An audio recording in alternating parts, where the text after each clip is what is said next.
right, let's start with our supplies. We're going to need 2 jars of water, one that's going to become our dirty water, and then one that stays relatively clean, because we always dip in this jar of water first, and then this one. That means we'll always be using clean water when we go over to our palette of paint. I also have a spray bottle, and I'm going to do this now. What I like to do is hydrate my paints before I'm going to use them. This just makes it easier to pull paint out of the pans with your brush. If you go right, they're hard right now. So if I try to, even if I got my brush wet, I'd have to really work that water into the surface of the paint in order to start pulling it out of the pan. So by using a squirt bottle, it just makes it a little easier to pull those paints out when we're ready. So I'm going to have that hydrating while we talk about the rest of the stuff. We're going to need paintbrushes, paper towel. I used a little sponge.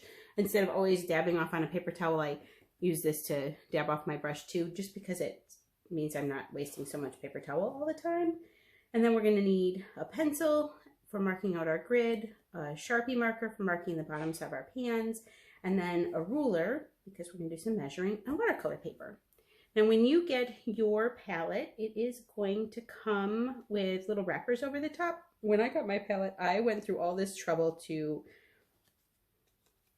save the paper and number it. And I thought this was going to be useful, but it's not, because it's actually very little of it is in English, and it doesn't have pigment information on here. So or not that I can read anyway, so don't bother doing that. It's actually kind of a waste of time. Just throw those papers away. If we were using professional level watercolor, then it would have pigment information on the wrapper that would be useful, and you would want to save them. But since we're not going to worry about those. The other thing is that your pan comes, if it's the same as mine, it will come with these, they're called half pans, and they come in and out of the palette, and you can rearrange them into whatever order you like. I have mine with my reds, orange, yellows on top, my purples, blues, and then I've got my kind of gray, this is like a Payne's gray color, and then a black, and then I have greens and browns. And if I had some fun like neon-y colors, or I don't know, metallics or something like that, I think the palettes you guys have more colors, I would probably put those on the bottom rows. You arrange them however you want, because it's just your personal preference. This is how I like mine. So anyway, yep, move them all around, get them how you like them, and then we're going to be ready to start making our color chart or swatch chart. The first thing you need to do is cut your paper down to the size of your lid. So measure your lid, the length and the width, and then subtract 1/8 of an inch from either side, because if you make your paper exactly the size of your lid, it's going to be hard to get it in and out. And so my lid is 8 7/8, so I'm going to cut my paper to 8 3/4, and then this way it's 3 1/2, so I'm going to cut it to 3 3/8. And I've already done that, so what you'll have is a piece of paper that looks like this. Okay, the palette has rounded corners, so I'm going to use my scissors to trim my corners. There we go.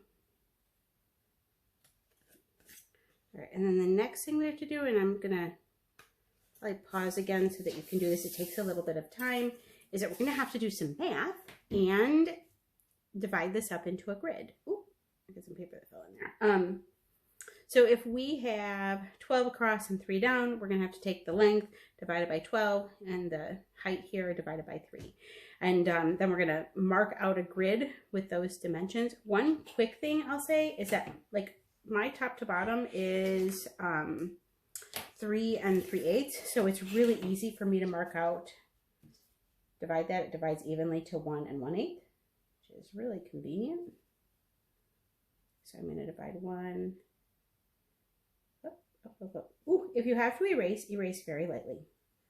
Watercolor paper you can damage the surface of the paper by erasing hard. So if you make a mistake, try to erase lightly, and then it's helpful to make your marks lightly so that they do erase easily. All right, so I've got 1 1/8 on either side here. So we're going to come in 1 1/8 on either side. 1 1/8. 1 1/8. And then what I can do is draw my 2 lines by lining up my ruler on my 2 marks. And now I have a nice straight line here. Let's flip and do the same on this side. This is a little bit tedious, but I feel like this is really worth it because these little color charts are so handy to have right in the lid of your paints. All right, and then I have 12 colors across. I've already done the math on this. It works out to be a little less than 3/4 of an inch, but it's not an even number. So if I'm going to use 11/16 because that's about as close as I can get. But what's going to happen is my ends, like if I started measuring from this way down, this side is going to be an odd size. So what I'm going to do instead is I'm going to find the middle. This will make sense once you see what I mean. All right, so the middle of this is 4 3/8. And then I'm going to, that's my middle one, right? I'm going to measure my 11/16 out from that middle. Because then what's going to happen is my two sort of, these will all be the same width, and then my odd sizes will be symmetrical on either end. I hope that makes sense. All right, I'm going to finish making this into a grid, and then we'll come back and start painting it. All right, I've got my grid done. What we're going to do is, rearranging things here behind the scene. Anyway, I'm going to use my size 4 paintbrush. I'm pretty sure you guys had a size 4. If not, like a 3 or a 5 will work fine. If you use a really big brush, it's going to be hard to control the paint in these little squares. What we're going to do for this particular swatch card is we're just going to paint one. We're not going to try to do a gradient or show like how the color washes or anything like that. We're just going to paint one nice intense swatch of the color in a square. And then at a later date, if we want to see how the color interacts, we can do some other styles of swatching on a larger square of paper. And then we can do some gradients, and it would be a nice way to test the paint. But for now, we're just going to we're just really looking for what each color is. So wet my brush, and I'm pulling off. If you watch, okay, I want a decent amount of water in my brush, but I don't. If I just pull it right now, there's too much water. So I'm gonna tap the side of my glass like 2, 3, 4 times. You just kind of get used to the feel of it. Ooh, another thing I should mention is before you start, this palette is going to be really shiny and it's going to look nice, but the water is going to bead up. You can see it kind of beads up on this side. I didn't scuff this side. I like this little bird picture as much as I scuffed this side. So this side doesn't bead up at all. When your water beads up, you cannot work with your paint. I never paint right out of the palette because you don't know what consistency you have. Your ratio of water to paint. You always want to come to your palette, and now I can see the consistency. It's a little thicker than I want. So what I'm going to do is dip in my dirty water, clean water, and I'm going to pull a little water in. I'm looking for really nice milky consistency, not like tea, not like cream, but more like, I don't know, 2%. Let's call it. Not quite skim. Yeah, there we go. 2% whole milk. Whole milk. Yeah, like that, but not cream. I hope that makes sense. This is a consistency we're looking for. And then to load my brush, I'm not scrubbing in. I'm sort of just pulling back towards myself and twisting and turning. So I'm trying to get that paint loaded into all of those bristles nice and evenly. So that's how we load our brush. And now I'm just going to go to the first square here, and I'm going to paint my first paint swatch. And this is my size that's a little odd, so I'm going to just stay in the middle and keep it about the same width as my other swatches are going to be. I'm just looking for a nice, even. One thing you don't do in watercolor is outline and fill in. because if you outline it first and then you fill it in, you'll get a really weird, you see that brush stroke and you'll have kind of a weird pattern in your paint. So I'm going to bring this up nice and close. You can see we just want a really nice, even swatch of color. All right, let's do the next one. I'm probably going to just pause and paint these out and then move to the end so you don't have to watch me paint every single one. That would be really time consuming. Okay, I can feel my brush dragging on the surface of the paint. I definitely need more water. So I'm going to pull a lot of water into this pan. There we go. And I'm going to kind of work it in. And again, I'm going to bring this up close. What I'm doing is I'm twisting my brush and pulling it across the surface to work that pigment into the bristles of my brush. And then I'm going to pull it over here and I'm going to look at my consistency. It's a little thicker than I want, so I'm going to add a little, but I don't want to add too much water. So I'm going to tap off my brush a few times. I'm just going to, because I don't want it to be too watery. There we go. That's what I'm looking for. This really nice consistency. I think of it as milk. All right, and then we're going to paint the next swatch. I think what I'll do for this one is, let's see if I can zoom in on how we're going to stroke the brush across. Let's see, is that right? Yeah. Across the paper. So what you end up when you're moving, you're trying to fill in really like an even wash. See how you get that bead of paint? Just think of yourself as trying to move that bead of paint across the paper. See how I'm taking that bead and I'm just moving it down. Whoop, a little uneven there. Moving that bead down to fill in this square. I think, so this is the thing about a big brush would hold a lot of paint. You'd have a much bigger bead of paint that you would be trying to disperse in the square. So that's part of when you use a small brush, is it holds less paint and it, see how that filled in? I don't have a big excess of paint down in the corner. It means that I estimated and I loaded my brush properly. So like when you're doing these swatch cards, this is a good thing to be practicing, is trying to like make each swatch, get the right amount of paint, get the right water consistency in your brush, and then move your paint down so that it's really even and not streaky. All right, let's try one more. And then after that, I think I'll pause and let you guys fill your paints in while I fill in my paints. All right, I'm just loading up my brush. Let's see if I need to zoom back in. Let's zoom back a little. There we go. All right, and here we go. We're gonna pull, this is the third color. I'm going to come here. So what I'm noticing is that they're starting, I don't know if you can see, I need to spritz these with water again. They're getting a little dry. It was good to spray them with water early so that they had time for that water to kind of sink down in. But it definitely needs another spritz. So I'm going to do that. Here we go. They just start to feel kind of sticky. All right, and I'm going to use the dirty water first, clean water, and then let's pull in that paint. All right. Oh, that's much better. Okay, and I think, let's see if I've got a good spot on the camera here. Yep. Okay, you can see that consistency. I'm just loading up my brush. Now, I ended up with a few drips on my handle.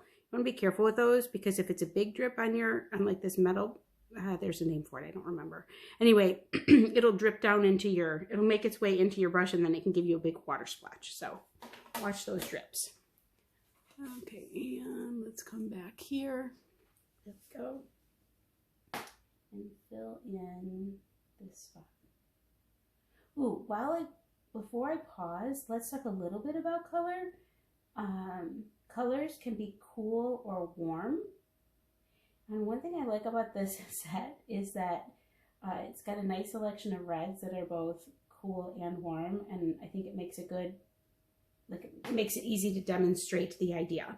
So this red has a lot of sort of blue or violet undertone. This is going to be considered a cool red. So if it leans to that like pinky purpley side, it's a cool red. And if we look at our palette, and I arranged my colors this way. So these are my cooler reds and these are my warmer reds. The warmer reds have a lot more yellow undertones, and so your blues, your yellows, and your reds all go to the cool side or the warm side. And when you use color mixing, you want to know that, because warm colors mix together and make beautiful like purple mixes and green mixes and oranges, but then you can use cool colors and get a different kind of effect. And so if you were going to not start out with a palette like this, which I think is a fun way to paint. I think if you start out with tubes, they can be a little harder to use. They're more expensive. So this is just a really good option if you're just getting started. I think these are just fun paints to have. And but if you were buying a set of tube watercolors, you would want like a warm red, a warm yellow, and a warm blue, and then you'd want a cool red, cool yellow, cool blue. I'm sure there are watercolor traditionalists out there who would say this is a terrible way to start because this is not proper technique.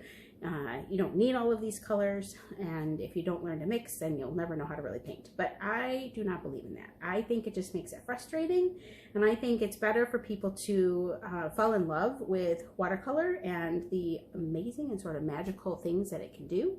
And then if you do really love it, then you can start investing time and money into supplies and learning techniques. But to start off with, you can take a cheap palette, cheap paper with a bunch of colors and just have some fun making some initial projects. And that's where we're going to start. And then we can, I mean, I'm still learning traditional techniques. I am very much a beginner. I've only been using watercolor paints for a year. So I'm definitely no expert. I do need to make sure everybody knows that. All right.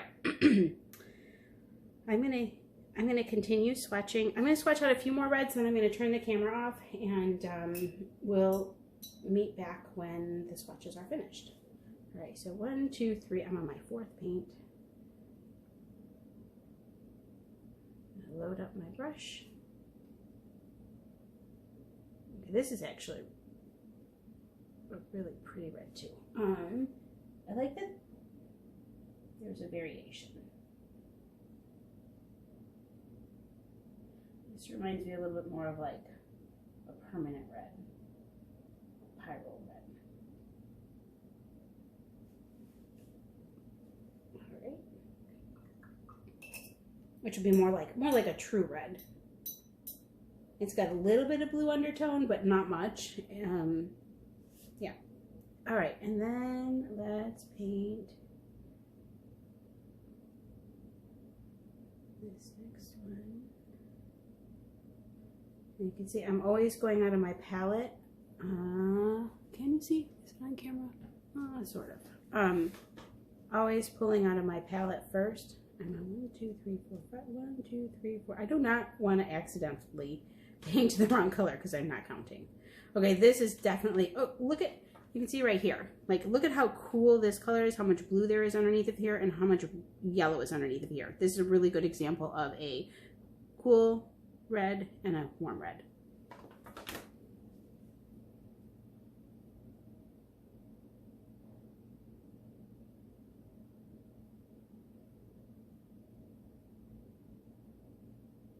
You probably could have used a little more water on this. It's not flowing quite as nicely as it should. It's a little streaky. I'm gonna pull that edge out. There. All right, but that's okay. We don't have to be perfect. All right, I'm gonna pause it and check back in after most of these swatches are painted. Okay, I'm just gonna do a quick check-in. I was mixing my colors and my yellow blend into my purple. I'm not gonna use that purple because I want this color chart to be of pure color. I don't want anything meddling. So I'm gonna just pull in, it's a really pretty color, and I'm just gonna pick a new spot on my palette to start over. Yeah. And I'm probably going to have to wash this off soon. I'm just going to wipe it with a paper towel and so that I can finish swatching out more of my colors. Here we go. I love this color.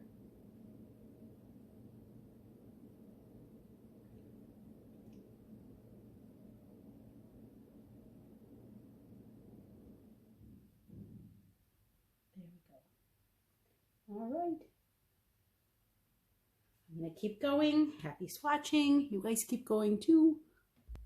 Okay, one more thing. I called this purple. Really, this is a red violet and this is a blue violet.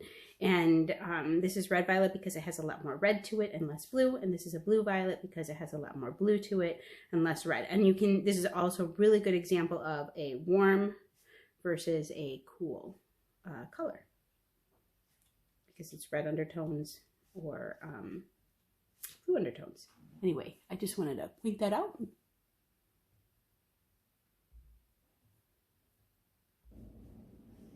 Okay, we're going to paint the last swatch together because I'm just about finished. And one of the things I wanted to mention, one of the things I like about this set of paints that is, ooh, I'm running out of space for mixing. I might be able to just grab this little corner.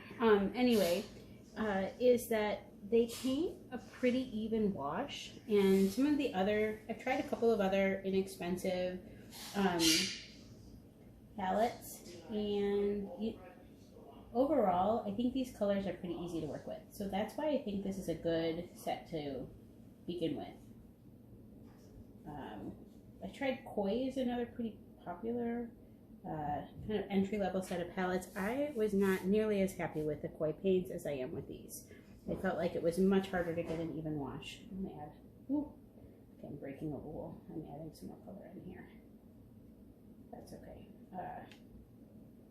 It's risky to paint over the top of something that's wet because sometimes you're going to end up with a really streaky color, but that worked out okay. Don't do that. Anyway, here we are. It is done and it's really pretty. So I'm going to let this dry. I'm going to clean off my lid and we have a swatch card. And then I'll make another video maybe later and how to do that cute little Christmas tree project that I think will turn out really nicely. And now we have a swatch card to pull our colors from. So I think this was a good first thing to do. All right, I will see you guys later.